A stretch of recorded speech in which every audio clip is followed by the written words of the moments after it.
Here we are in the last kind of little area under the shade sail, hiding from the sun.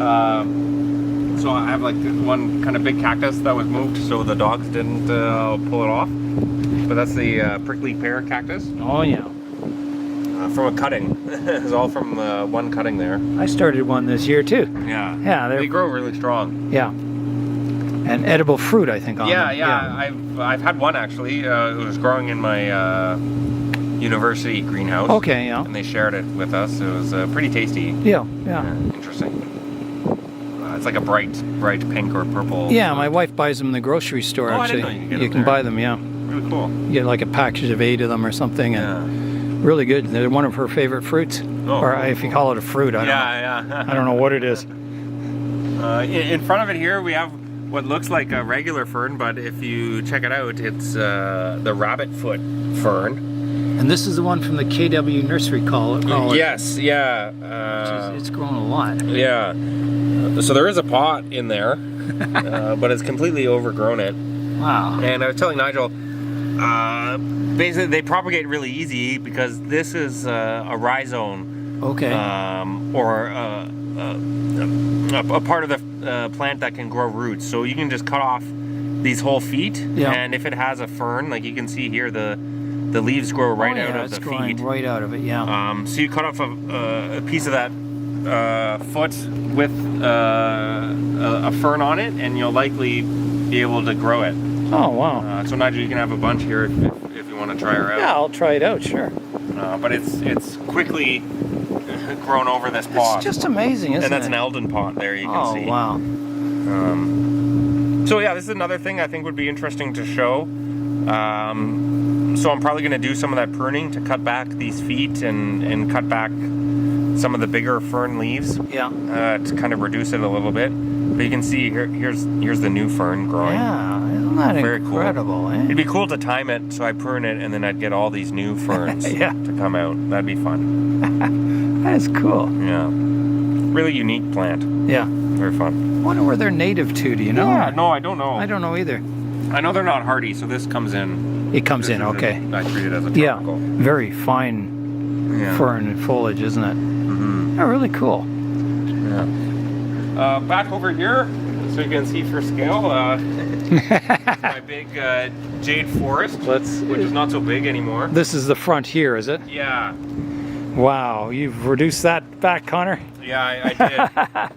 So over the winter, unfortunately, this trunk of this tree died back to here. Okay. So it was up here before. What do you think caused that? I'm not sure. Okay. Did it shrivel up or? Yeah, the trunk started to getting soft. Okay. So you always got to feel the trunks here of your jades and make sure they're firm, because once they start getting soft, it's a sign of rot. So I was stuck with the hard choice of because I think, or for those in the KW meetings, it had a nice consistent canopy. The main trunk here was about this tall. Mm-hmm. Then the two other semi-main trunks were slightly below it, and then all the ones in the back, it was very consistent with its growth. And unfortunately, because I lost this one, my bonsai brain started spinning. It's like, oh, am I ever gonna regrow this one back to the height it needs to be? What do I do now? Is it okay that this one is small and the other ones are all taller? All of these ones in the back were much taller than it. So I waited, I waited for the summer rains to stop. It's been dry now for a couple weeks, so I decided to cut it all back. Good, eh? So I cut everything back to now that is at scale with this one. I actually like it cut back. I think so. I think it's way more powerful, and it really looks, really shows off the trunks, doesn't it? It's like huge trunks now. I think, once it gets grown back, it's gonna be for the better, that's for sure. Yeah. So this tree already had some lower growth here. So its main trunk was actually this one back here. Okay, yeah. So this was probably back here. So I cut this one back. You can see all the fresh cuts have the cinnamon on it. Mm-hmm. And here,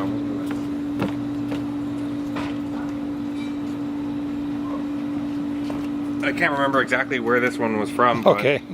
maybe it was this one. Yeah. Oh yeah, yeah. So it's something like that.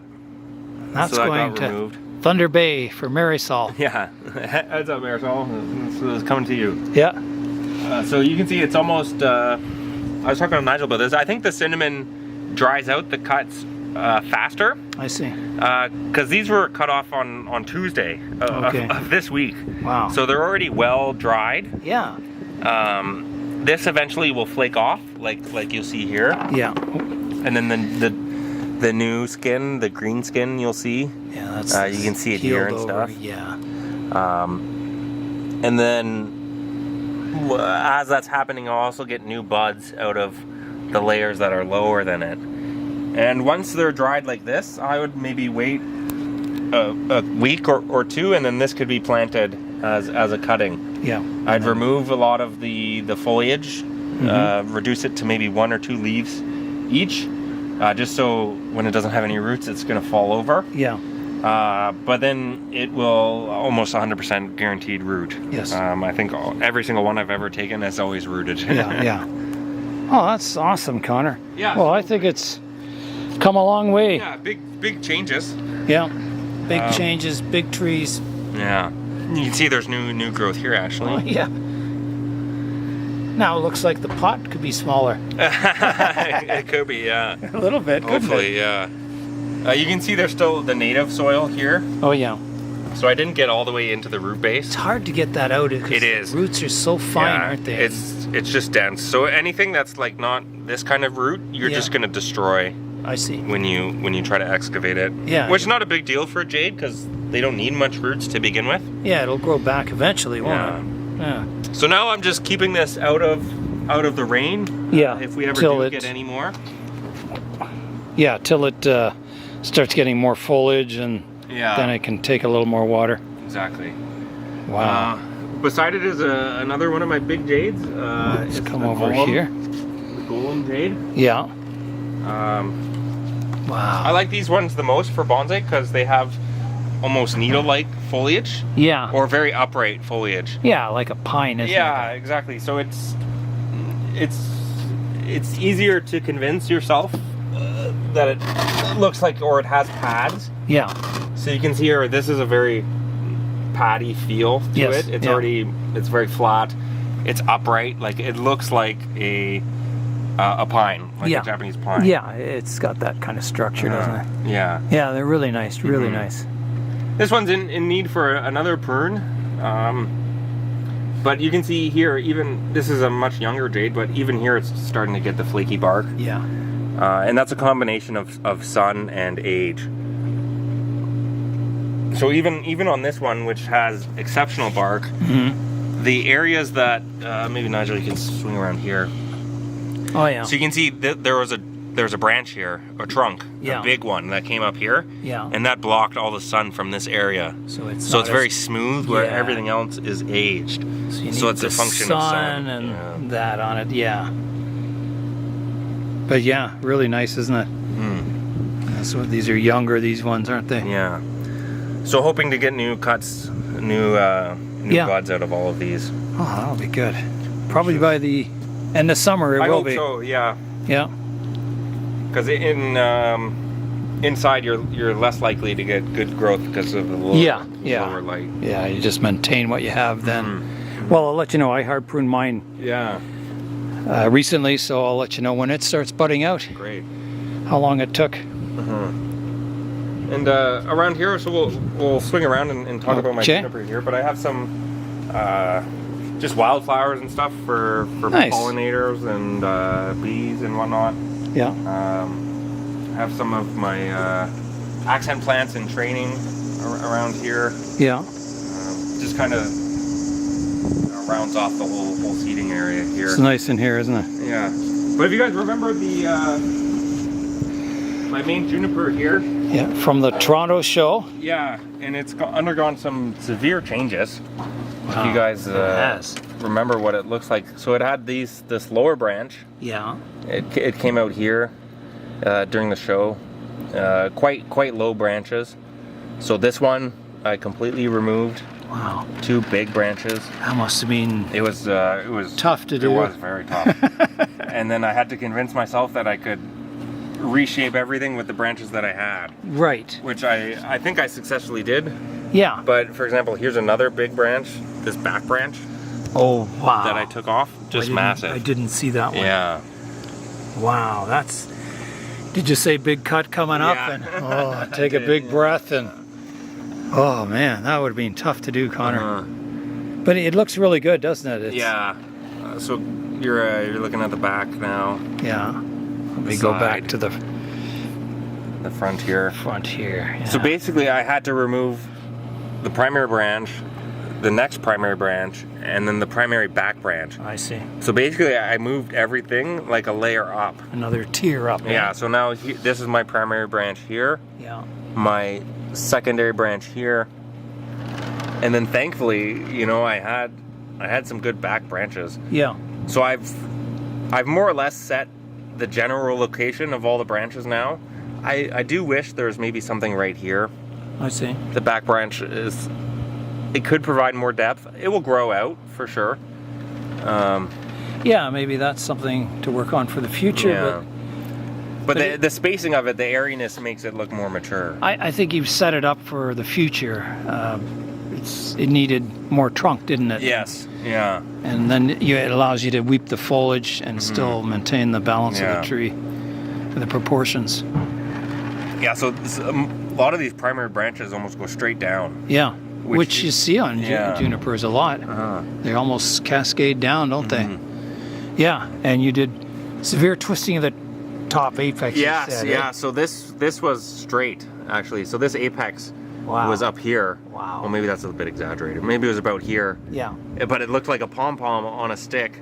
This branch here, which now has this ugly 4mm wire here. Yeah. I put this S bend in with. You can see there's a little guy wire right here. Wow, that's amazing. Yeah. I don't know if I can see the guy wire. There it is in there. But there's a bunch of them. I really like the guy wire. It helps if you can't get all the way with wire. Yeah. You can use the traditional wire to sculpt it, and then the guy wire to hold it in place. Yes. Yeah. So mostly you can get away without using big thick wire then, right? Which looks ugly.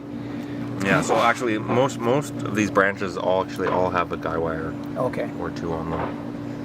Oh, that's great. It took me a while. We're still not done, and it's not the prettiest wiring, but I think I did a pretty good job. But you can see the new buds are already starting to push. Oh, yeah. So because I left this a whole season to grow, to thicken up, a lot of people were saying like it's over, it needs more pruning, like you got too much foliage. Maybe I shouldn't have shown it. I think it looked good, but now it's going to look better, and in the future it's going to even be better. So I still have to thin out this apex a little bit. You can see this is the last pom-pommy. Yeah.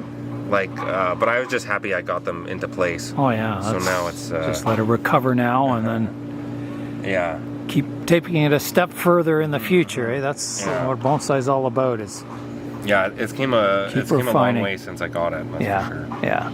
It's beautiful. Very tree-like now. Yeah, I think so. Yeah. And eventually, very juniper-like. These will be reduced. I see. So I like to keep the dead branches, and I use them as wire points, as guy wire points. I see. Yeah. So once these branches are set, like this one, I could reduce. It doesn't need to be that long. Great. But better to have more than less. Yeah. Yeah. Once you take it off, it's gone forever. I know. It's hard decisions. Yeah. It was really tough to remove these branches. I had actually already wired them all. Oh yeah. And you thought, I didn't know what to do, and it's like, oh, this is going to be strange. Yeah. But I think it looks much better now without it. Well, you just got to go with your instinct and do what you think looks good, and what for the future too. Yeah. Wow. Very, very nice, Connor.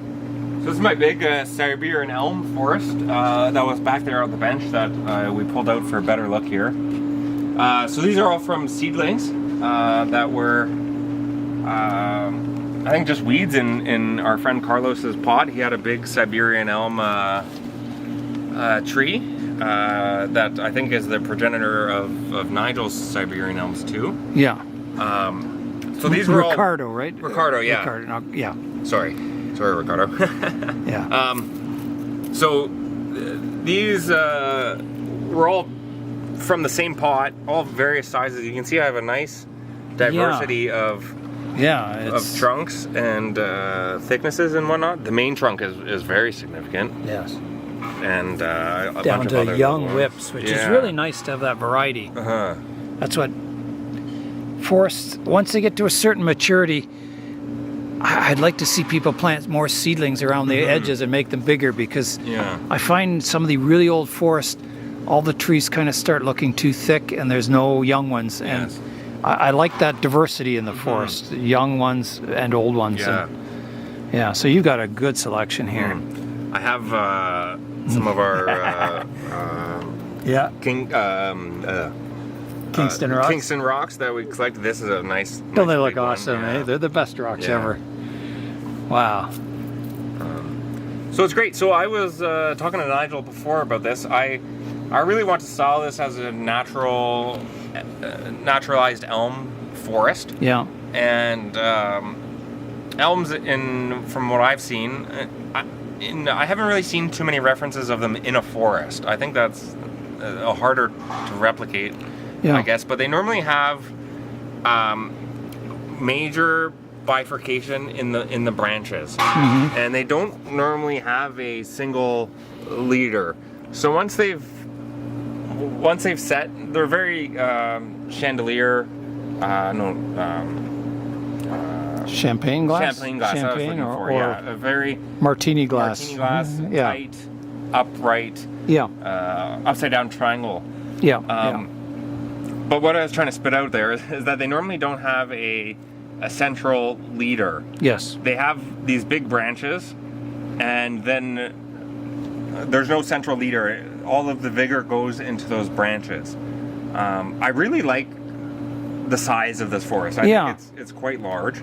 I really like cool that being tall, isn't it? Yeah, that the main trunk is, heads over the next one.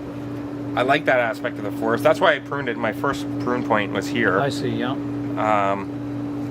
But I think in the long run, if I want to try to make a more convincing deciduous forest, all of these trees are going to have to cut back and then regrown to that style with only large, thick branches. I see. So if I was going to apply that to the main tree, I might cut it here, where I have this one, which is in the back, which I could rotate it, obviously, to be in the front. So I'd have 1, 2, 3 main branches. Yeah. Similar with the next size one, like I cut it back here, and basically try to promote those. Yeah, that sort of almost a broom style top, eh? Yeah.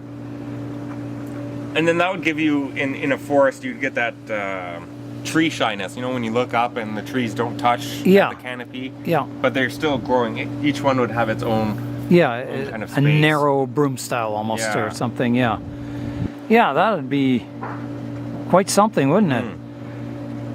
Yeah, but each one of these, we may not be spitting on here.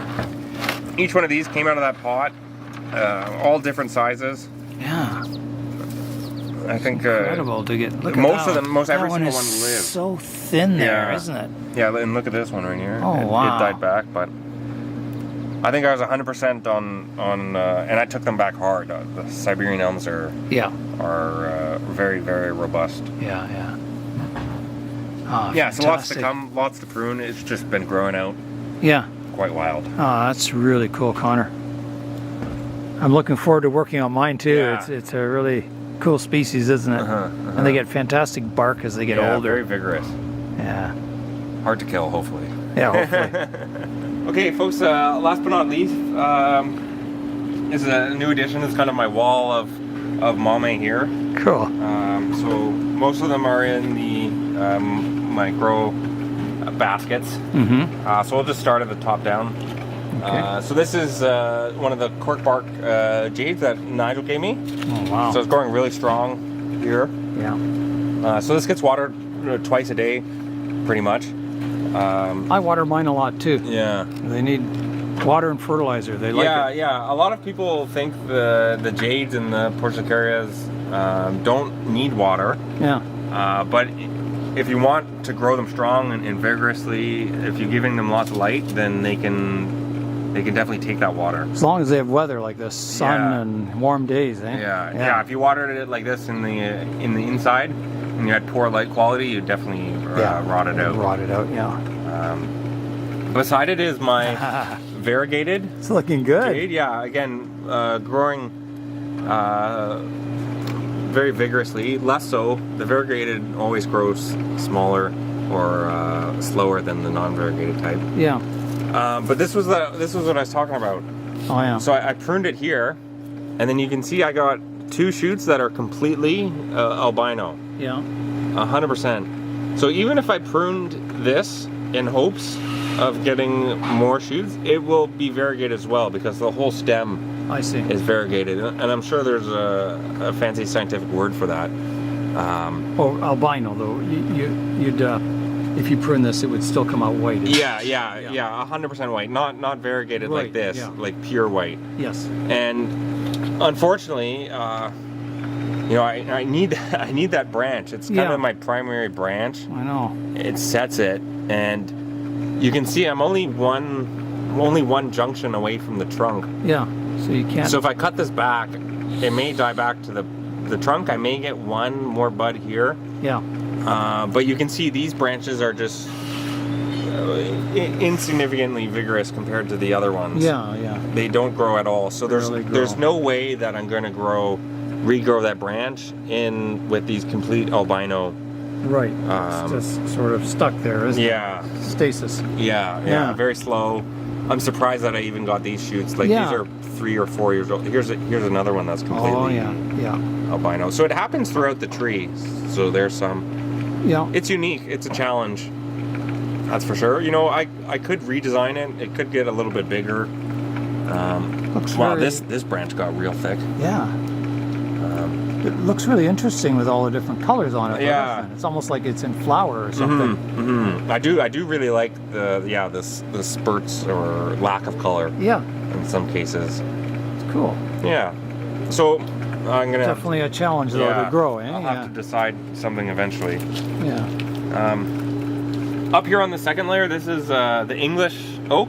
Okay. So you guys can compare that back to some of the other oaks I had, the white oak and the Pyrenean oak. Yeah. So it's about the same size as the Pyrenean oak, but less of the fingers, less of the striation, I guess. No, that's not what it's called. The nasal. Nasals, yeah. Nasals.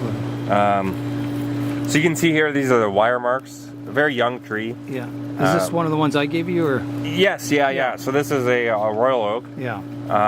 So I have one in this pot, and then I have another one that's growing in the ground somewhere else, and I'm kind of comparing them. The one in the ground is obviously much thicker. Yeah. That's coming along nicely. Yeah, isn't it? I'm not worried about this. This will all grow. No, that'll away. grow out, and it'll get a rough bark. Yeah.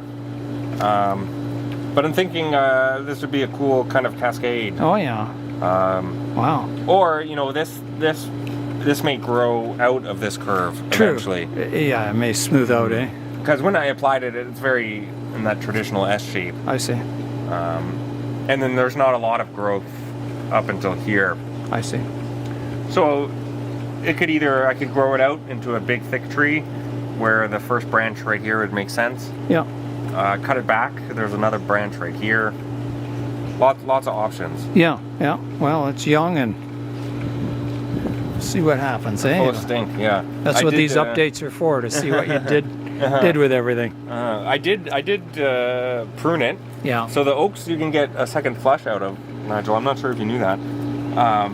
But after the first flush shoots out, and you'll see them form their buds. Yeah. Maybe around mid-June or so, around Father's Day. And if you prune them just as they're setting their new buds, you'll get new shoots. So this is a second flush.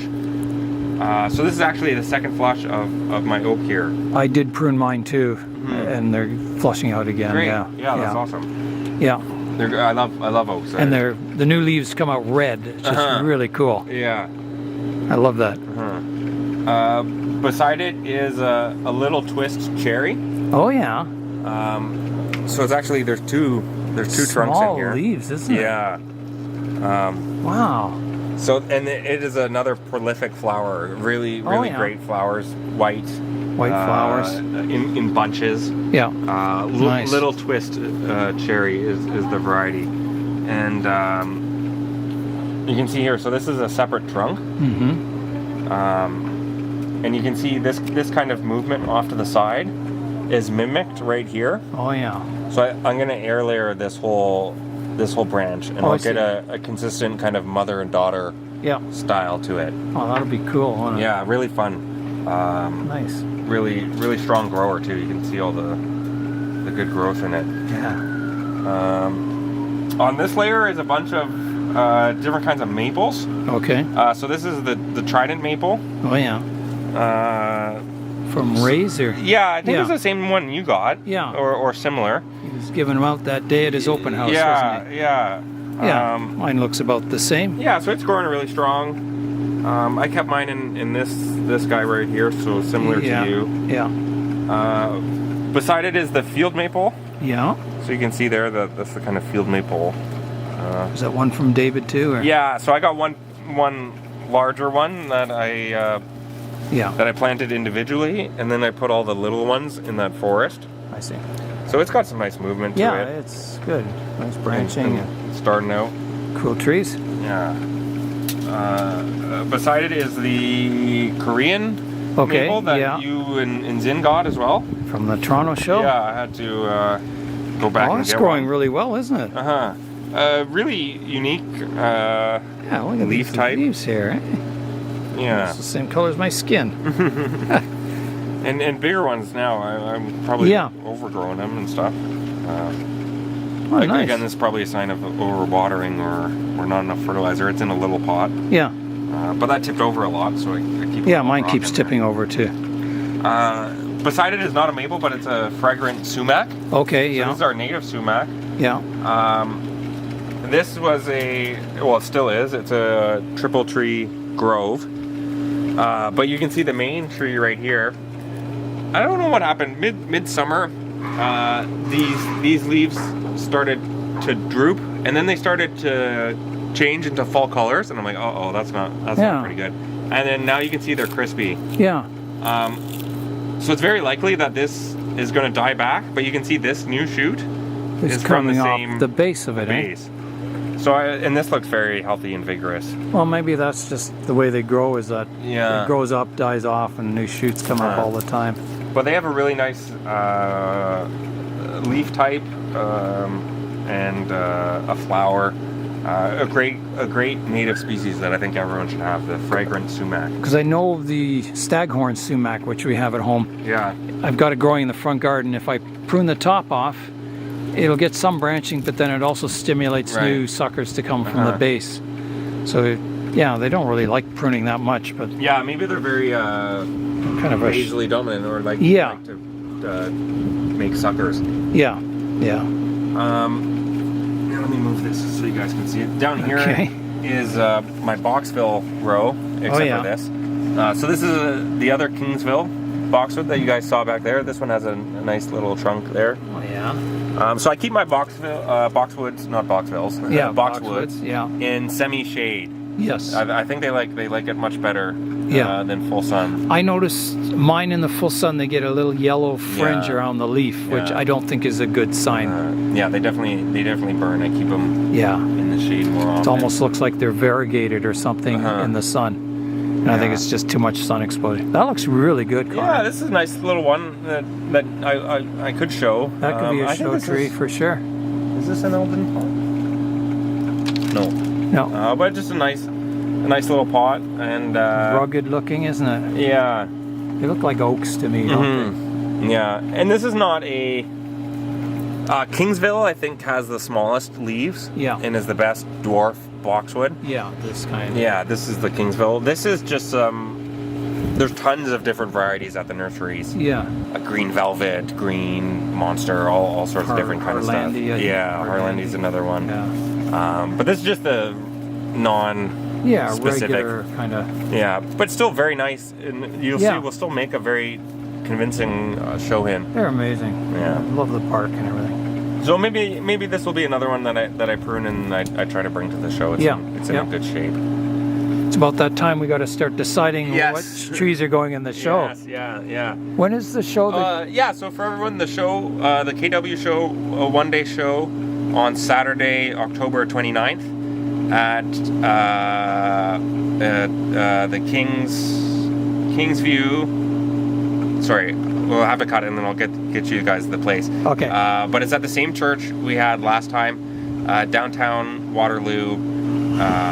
Right across from our old meeting venue, and we're gonna have the whole main section again, so it's gonna be a great time. Yeah. Lots of trees in training and all sorts. I'll announce it when we get the poster done and everything, and we can advertise it. And perfect. Yeah, it'll be a good show. It's a good venue, and we had a lot of trees last time. Yes, yeah, hundreds of trees. It's a fantastic show. That was our biggest show ever. I think so. We'll try to beat it this time. Yeah, in quality. Yes, yeah. Hopefully.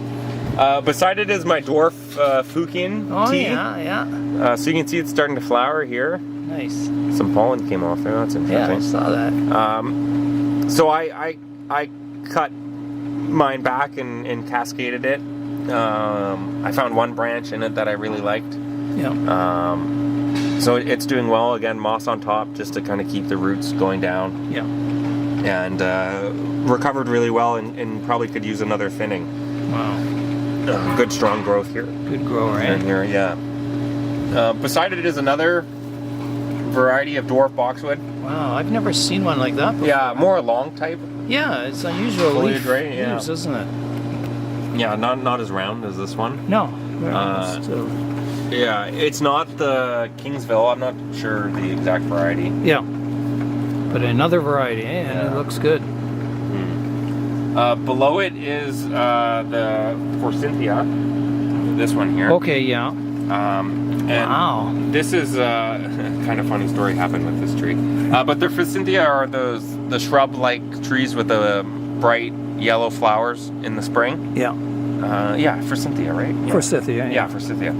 So this is a white Forsythia. Really? And I was really excited to find it in the nursery. And then I take it home and I repot it, and I was like, uh-oh. I was like, what's going on here? Yeah, I was like, there should be roots here. But there wasn't. So you could see that the original root base almost completely rotted out. Yeah. And only essentially one root vein or so was connected to this live growth here. Holy. So when I bought it, it was obviously upright in the nursery stock like this. Yeah. And then I got it, I'm like, oh, I really wish everything was alive. Because it would have made a nice root base. Yeah, right? it's a good radial root base. Yeah. So I'm like, oh, what am I going to do with this? And you can kind of see it there. Yeah. So I just decided to lean into it. So I just tilted it over, put the roots that were growing in the ground, and then decided to train it as kind of a fallen over tree style. That's really interesting. So this part is going to be cascade or semi-cascade. Yeah, so now that it's fallen over and stuff, we'll lean into that design. So it's either going to be windswept or fallen over style or semi-cascade, cascade. Yeah. But it's growing really strong. Similarly, if you want the Forsythia to flower, you need to let it extend. I'm just letting it extend to regain some vigor. But if I prune this back here, I wouldn't get flowers next year. Yes. And if I leave it, I probably will. So I'm going to leave it just because I don't have any other vision for it at the moment. Yeah. And I'm just letting the new branches grow and get vigorous. Oh, it'll look good when it flowers and that. Yeah. It's a very interesting tree. Yeah, and it will have smaller leaves eventually. These are kind of, whenever you repot something into new fresh soil, they always get big and they take extend. off, and it takes a while to settle them down, doesn't it? Mm-hmm. Yeah. Well, that's really cool, Connor. Yeah, fun and kind of unique, I think. A very unique tree. Yeah.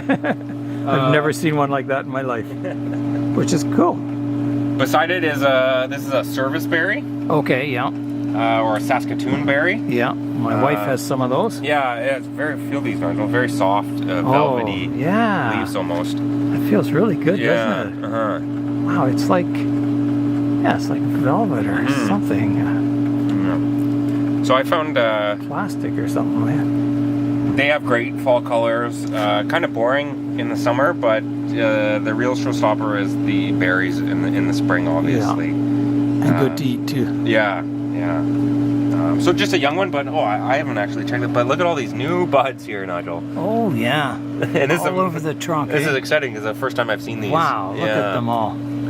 So that's great. So that means I can go snip and have a bunch of options next year. Well, this is your mommy section. So. Yeah. Well, that's cool, Connor. And last but not least, here is a sweet plum. Oh yeah, Chinese sweet plum. Yeah. So a tropical species. Yeah. Really fun. Muscular looking trunk on it. Yeah, I got a nice root base here. Yeah, that's really cool. I'll try to rotate it here, and I've already pruned off this big kind of trunk here for some smaller. Yeah. Smaller branches, and it's just exploded. I haven't. That's amazing growth. That's all new this year. This year, yeah. Yeah. And at this size, in this small pot, this is another one that I have to water a lot. I see. Like it's probably already dripping. So that's why it goes. I had it up here at the top. I see. And it dried out too much light. So now it's on the bottom. Wow. Yeah. So that's awesome. That's the tour, everyone. So that's the tour for 2022. Yeah. Thanks for joining, and I appreciate. And I'll try to be there for the comments and stuff, so I can answer everyone's questions. And I'll see you next year. Well, thanks, Connor. It was great having me over, and it was fantastic seeing all the updates. And I love seeing the changes every year because I only see the trees like once or twice a year. Well, maybe a little more often than that, but still, every time I come here, I see the big changes. And they're getting there. They're really, a lot of trees are becoming show trees, awesome. Which is exciting. Yeah, it's the progression we all strive for. All right.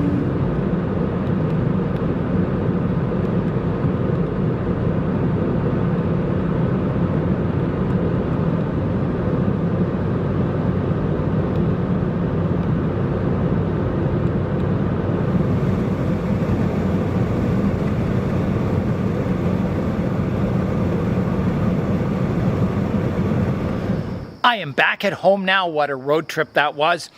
Thanks, Connor and Jackie, for having me over. It was great to see the tour of Connor's trees once again. Always inspirational to see all the cool varieties of trees he has. And that's all for today. I'm Nigel Saunders. Thanks for joining me in the Bonsai Zone.